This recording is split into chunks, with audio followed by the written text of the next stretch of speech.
Montevideo fortificada, y vamos a hablar de este libro, pero vamos sobre todo a recibir a Leo Borges, como cada viernes, que no ha venido solo, así que por favor presente a nuestro invitado de esta Bueno, mañana. ¿cómo andan? ¿Todo bien? Bien, muy bien. Leo. Bueno, hoy estamos básicamente presentando un libro muy interesante, muy bien escrito, pero además muy bien documentado, del historiador Alejandro Jiménez Rodríguez, que Éramos tan fuertes.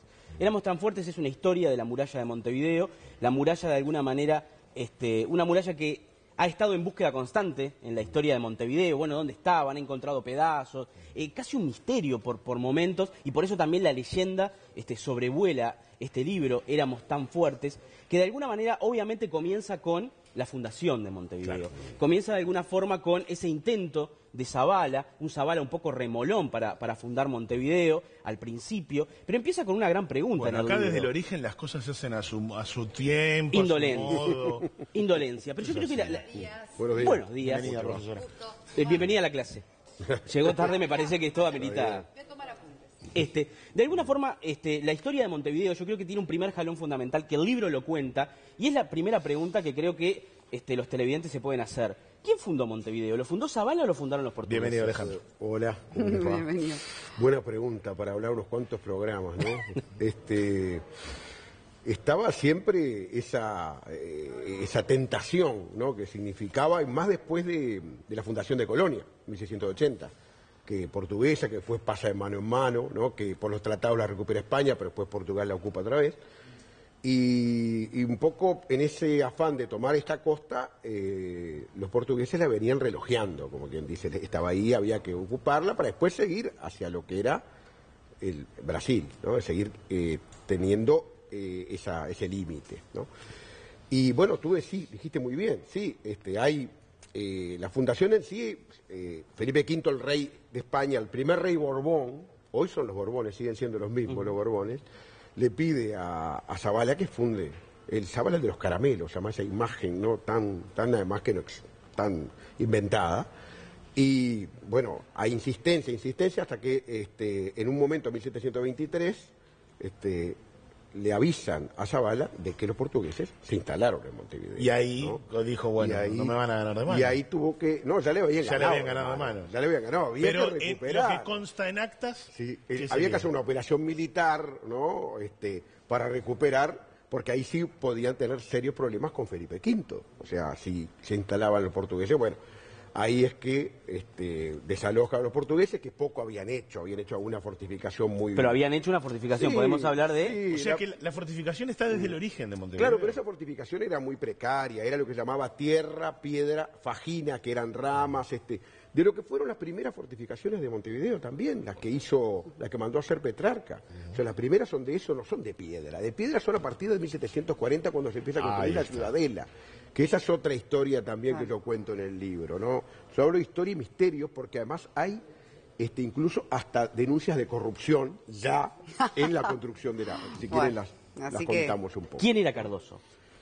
Bueno, después de Petrarca, que yo pongo el apóstol Petrarca y lo contrapongo con el perverso Cardoso y su sobrino.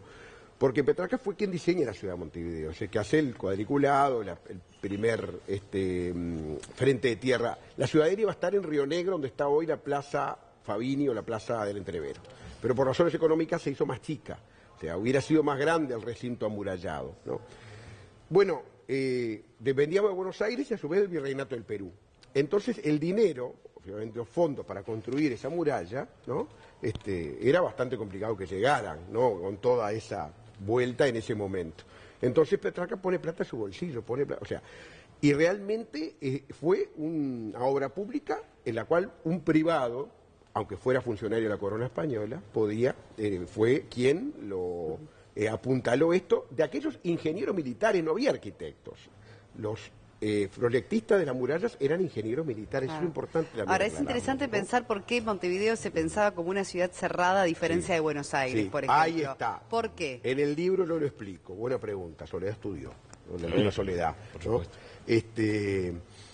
Y es fundamentalmente porque este lugar, o sea, era frontera. Buenos Aires no. O sea, nosotros teníamos, o sea, si tomábamos Montevideo, o sea, vamos a poner Colonia, que se le llama la manzana de la discordia, se llamaba en ese momento, Montevideo. Después las fortalezas de Santa Teresa y San Miguel tienen su que ver, que también son fundaciones entre portuguesas y españolas, ¿no? Por ejemplo, los cimientos de San Miguel los hicieron los españoles, los portugueses y la terminaron los españoles. O sea, ¿qué pasaba si era, puede decirse, fortificada porque era límite entre imperios? En cambio, Buenos Aires no. Si se tomaba Buenos Aires, evidentemente no se tomaba, no, era más difícil tomar ese límite entre los imperios.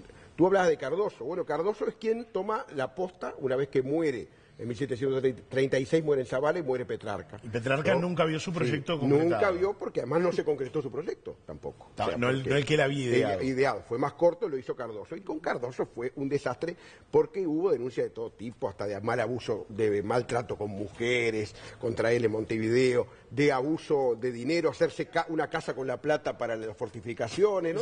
Esas cosas no pasan. Que no pasaron nunca más, La viveza criolla.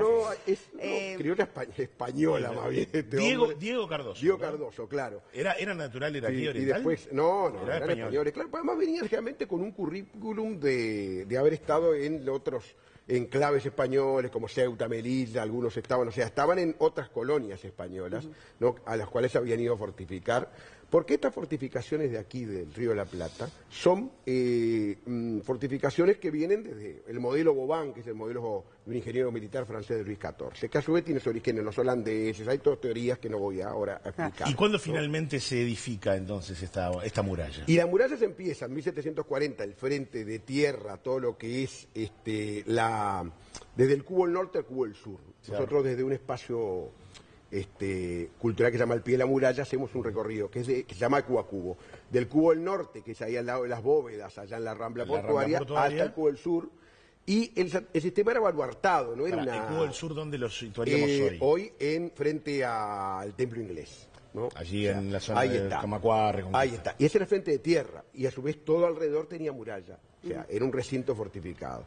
A la ciudad de Montevideo no se entraba por la ciudadela, como muchas veces se dice. La ciudadela conectaba la ciudad con ese fuerte militar que estaba, pequeño fuerte, en la Plaza Independencia. ¿Y por dónde se entraba? Por dos portones, que era el portón de San Juan, que está frente al templo inglés, hay una reconstrucción simbólica, y el portón de San Pedro en 25 de mayo y Bartolomé de Mitre, que no hay nada. Ahí sí que no hay nada, ahí tenemos que jugar con la imanación para explicar. Ahora, con todo lo que explicabas de que eran ingenieros, no había arquitectos, que este desvío de fondos que también se produjo. En definitiva, también hablamos de la calidad de esa muralla, ¿no? Porque quizás la misma no era tan buena, hubo derrumbes, digamos que también hay muchas historias para contar en ese sentido. Claro, e incluso hasta rajaduras. Hay más de una junta en Buenos Aires. Dice, está mal la muralla. Bueno, vamos a Buenos Aires, a la Junta de Guerra en Buenos Aires, donde se reunían los ingenieros militares. Algunos de ellos llegaron a ser gobernadores, como Joaquín del Pino, gobernador de Montevideo. O sea, se reunían, decían, bueno, ¿qué hacemos con la muralla? Hablaron de demolerla, o sea, de demoler el frente de tierra, de demoler la ciudadela. Artigas quiso demoler. Artigas quiso demoler, pero ya con una razón más militar que, puede decirse, de construcción. Nosotros eran por razón de construcción, porque, por ejemplo, un día, por ejemplo, en 1748 cae un rayo, cae un trueno, rompe parte de esa fortificación. No estaban hechas con cimiento muchas veces, tienen una inclinación todas las fortificaciones. Uno puede ver, por ejemplo, en Rocha, en las fortificaciones de Rocha, y muchas veces pasaba de que, claro, que se iba hundiendo, eran terrenos a veces no muy firmes, y a veces pasaba que se rajaba, ¿no? Y la gente se metía incluso por allí. Era realmente desastres a nivel arquitectónico, y había una funcionalidad. Importaba más el fin, o que cumpliera la función, que la estética. Hablando de la función, a principios del siglo XIX los ingleses, ¿verdad? Sitiados y rodeados por un bloqueo económico hecho por Napoleón, salen de alguna manera de Inglaterra en busca de mercados y primero invaden Buenos Aires. Montevideo aparece como reconquistadora ciudad y después invaden Montevideo y logran conquistar Montevideo. Y la muralla tiene mucho que ver con esto y la calle Brecha, ¿verdad? Tiene que ver, porque los ingleses, que tenían ya un buen servicio diplomático, sin internet, sin nada de eso, se dan cuenta que no podían invadir por la bahía. Porque en la bahía estaba también, en la isla de Rata, frente al cerro, había una batería, y había también, no estaba la fortaleza del cerro todavía, pero la idea era cruzar fuegos. O sea, que cuando vayan a entrar, había un fuerte donde está hoy el Neptuno, el fuerte de San José, que apuntaba, o sea, alguien quería entrar por la bahía, ¿no? Obviamente, le iban a tirar. Entonces, ¿qué hacen? Invaden por el sur, ¿no?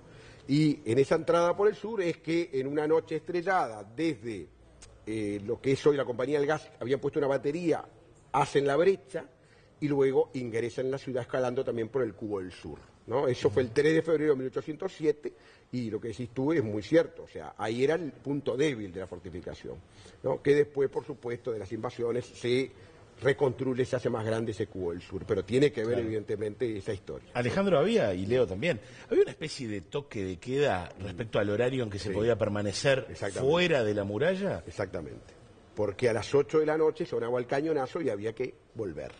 O sea, ¿el que estaba afuera? El que estaba afuera, y el que estaba dentro también, porque había, por ejemplo, aguateros, se venía desde la Aguada, la zona de la Aguada, esos eran poblados o caseríos cercanos, la Aguada, el Cordón, que tenían, que después se integraron cuando la ciudad, cuando la independencia se muere la muralla, la ciudad se crece y se integran, ¿no? Entonces había que salir de Montevideo o entrar a Montevideo. Si te quedas afuera, dejaban un rato abierto un portoncito, vieron a veces en esos depósitos donde hay, además del portón grande, un pequeño portón para que salga la gente. O sea, pero después que se cerraba ese pequeño portón, digo, no entrabas y quedabas a merced de las ratas, los perros cimarrones, y quedabas a campo y buscar refugio en alguna casa aislada que hubiera por ahí.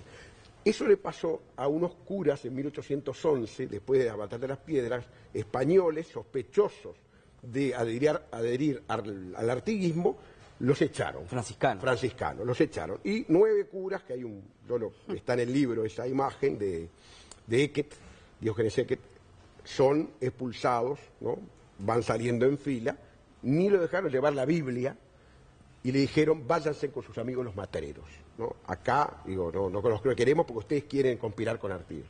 Y después Artigas, por supuesto, les dio auxilio. Bueno, pues es una historia que tiene que ver con la fortificación de porque abrieron el portón para que se fueran, ¿no? Hoy en día, ¿qué queda de la muralla?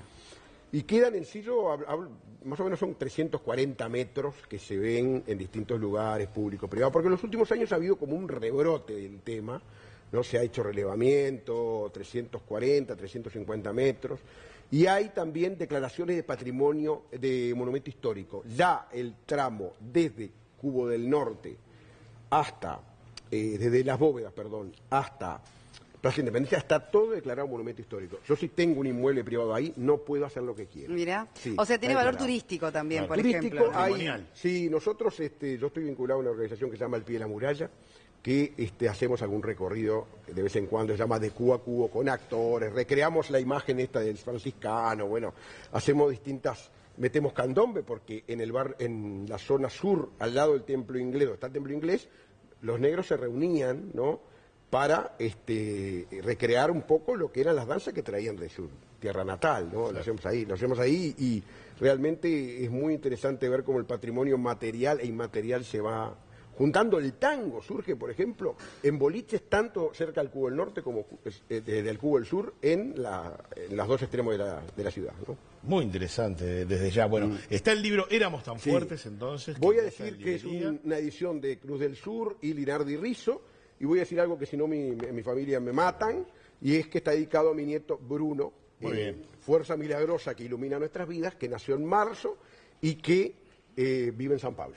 Alejandro, por último, te quería preguntar también, ¿cuándo empieza a surgir el interés por preservar justamente, ¿no?, todo este asunto? ¿Y por qué? ¿Por qué de repente de un tiempo a esta parte comenzó la revalorización? Yo diría que tiene que ver, Soledad, con el tema de la revalorización del patrimonio en general, ¿no? O sea, como identidad. Ahí está, porque cuando se demolió en 1829 se decía que esto es un símbolo del Imperio Español que queremos dejar atrás. Entonces se demolió.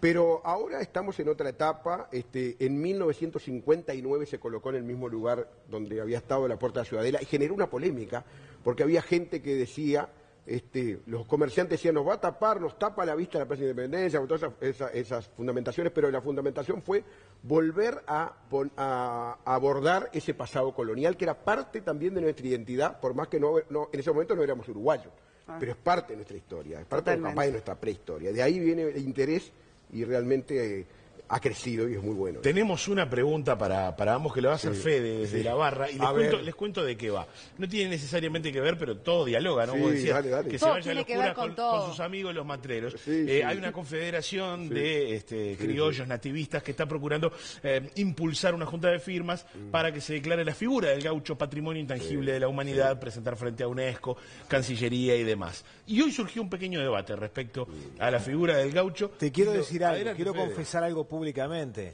Ya se los pregunté fuera de cámara. Y me pareció muy interesante que ofrezcan la respuesta también en público, porque nosotros hicimos el planteamiento Formule la pregunta en cámara, nuevamente. ¿no? Queríamos saber, estimados, la denominación correcta a la figura de la mujer de campo, o sea, lo que sería en femenino el gaucho. Y hablábamos de la china o la gaucha, O la en realidad, o la paisana, en fin. ¿Cuál es el término correcto para definir precisamente a la mujer con esas características? Bueno, el gaucho, lo hablamos fuera del aire, es un tipo social, ¿tá? Que de alguna manera se ha generado en torno a un romanticismo bastante fuerte, ¿verdad? El gaucho es un tipo social del siglo XIX que ya no existe y no es un paisano, ¿tá? Es un tipo social masculino, además, en una época absolutamente, obviamente, machista. Por lo tanto, no hay una gaucha. Lo que hay, bueno, es la china. Pero es un tipo social, además, muy violento, muy hijo de su época, ¿tá? Muy abierto a la libertad de la época, que no conocía reglas. Yo siempre digo lo mismo, ni gauchofilia ni gauchofobia. ¿Tá? No es cuestión de decir que el gaucho era lo más lindo del mundo, porque en realidad, de alguna manera, durante el siglo XIX se lo persiguió. ¿Por qué? Porque no formaba parte del sistema, desde el punto de vista legal. Tampoco gauchofobia, ¿no? Pero en realidad, yo lo discutiría largo y tendido, si merece ser patrimonio de la humanidad el gaucho, no sé. Claro, por la violencia, decís, por la figura violenta. Sí, exactamente. Yo creo que hay también algún tema de forma, Leo, que tiene que ver con, ahí ya como asesor del Ministerio de Turismo, que trabajo hace unos años, y es el tema de si es viable este tipo de declaraciones, si es posible.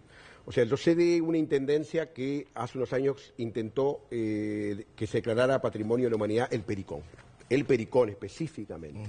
Y no se puede declarar específicamente una danza. O sea, se puede declarar, por ejemplo, un ritmo, el tango, el candombe, un carnaval, por ejemplo, como el carnaval de Oruro, no sé, bueno, en Bolivia hay distintas expresiones, pero no algo tan como el gaucho. Es algo que es muy acotado a un tipo social. O sea, porque mañana viene alguien y dice el indio y bueno, vamos a aclarar porque el indio es otro tipo también humano, bueno, y así seguiríamos con tipos humanos y las declaratorias no lo contemplan. Bueno, ahora lo otro, como decía Fede más temprano, ¿no? Con el TLC, declarar la China directamente y ahí cerramos, eso es otra cosa. Cerramos todo tipo de buenas relaciones bilaterales. Alejandro, un placer recibirte, gracias por felicitaciones por el trabajo y bueno, gracias por la visita. Gracias a ustedes por el espacio. Gracias, Leo, también, ¿eh? Bueno, muy interesante. Y también este último debate, ¿no? Porque estaba releyendo, digamos, los motivos que llevan a esta agrupación a reivindicar el tema gauchesco y van al elemento simbólico, dicen ellos, ¿no? Que sintetiza el hábitat, la historia, los valores, la costumbre, el folclore de nuestra patria, digamos, como símbolo de identidad en ese sentido, ¿no? Bien contrapuesto quizás a la visión que estábamos compartiendo por aquí, pero es interesante la discusión. ¿Qué valores? La pregunta es claro, esa. ¿qué valores? Y que no es solo la visión de Uruguay, que no quede la sino imagen, también ¿no? de los gaullos y del gaucho argentino. Y de Paraguay, porque surge en Paraguay el gaucho. Seguí ¿El subiendo. gaucho es paraguayo? El gaucho surge en Paraguay. Los primeros gauchos surgen de lo que era Asunción, Nuestra Señora de la Asunción, y los españoles que violaban a mansalva, y hay un cura que plantea que se horrorizó en el siglo XVI. ¿Por qué? Porque el más pobre de los españoles en Asunción tenía 4 amantes,